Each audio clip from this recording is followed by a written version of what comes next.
For our last lab today, we're going to need our galvanometer that we built before, and I pulled the compass out temporarily just for a reminder. I need to pull the wire off of the nail, so you need this longer length of wire from the nail.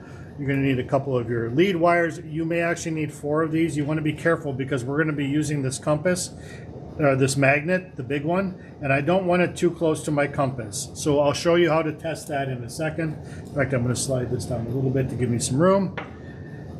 And then we're going to need our compass and our galvanometer. Now remember, I'm going to set this magnet off to the side so it's not messy with me. I want to take my compass and I want to put it in so that it's sitting roughly perpendicular. Now we're going to see, we're going to want to be recording which way this compass deflects. So I'm going to want the compass needle so that when there's nothing going on, it's pointing perpendicular, and when something goes on, it's either going to want to deflect to the right or it's going to want to deflect to the left. And you're going to want to record that information, and again, in a second, hopefully that'll make more sense. So the next thing I want to do is make a little coil out of my wire. And so I'm going to take my wire and I'm going to wind it up. And I don't want them to be too big or too small. I'm sure that's not terribly useful to you.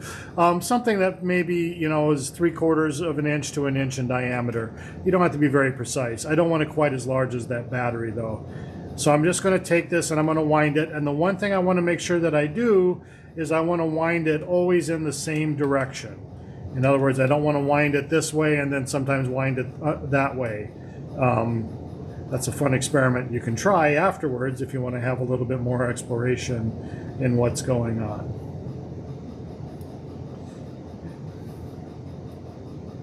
All right, so now I have my little coil of wire and I'm going to be hanging on to it so I don't have to worry about trying to make it compressed or anything. Okay, now this isn't a battery, so I'm perfectly fine just hooking this up. And again, I want you to draw and note which way you're hooking these wires up in a picture.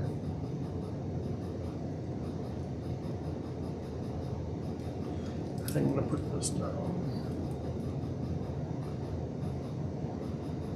Sorry to make you wait while I do this.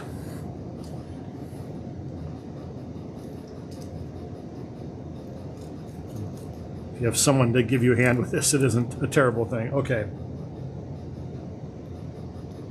So now I have everything hooked up, and again, I'm going to just kind of relieve the wire there. Okay.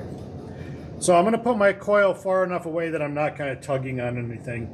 Now, again, when I do this, I don't want to hold my coil. It doesn't matter how I hold it, but I don't want to change it throughout this experiment. I'm going to bring my magnet to this location and see is it interfering with my galvanometer, and it is a little bit. If you see the needle shift strongly when I have my magnet in this location, what you're going to want to do is simply add another set of wires and just say connect something like this.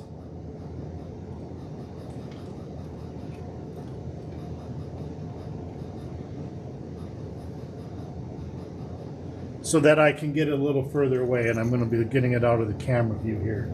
So I'm not going to go too much further. But so now when I hold my magnet here, I'm seeing a little bit of deflection, but not a lot. Now my magnet wants to stick to everything, of course, so I want to make sure that I don't unclip anything.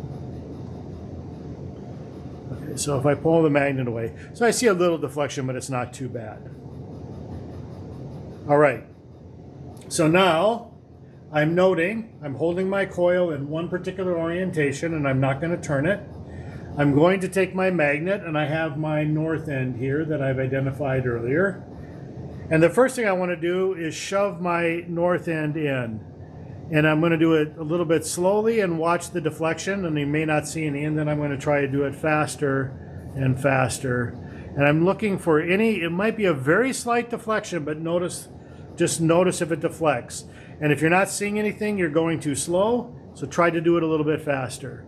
So I'm putting my magnet in and I see a little deflection, and I pull it out and I see a little deflection. It's going to be very slight. That's okay.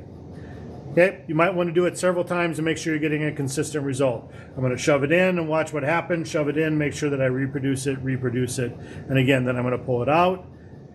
So there's going to be 4 orientations I'm going to want you to do. North in, north out, south in, south out. So north in, north out, south in, south out.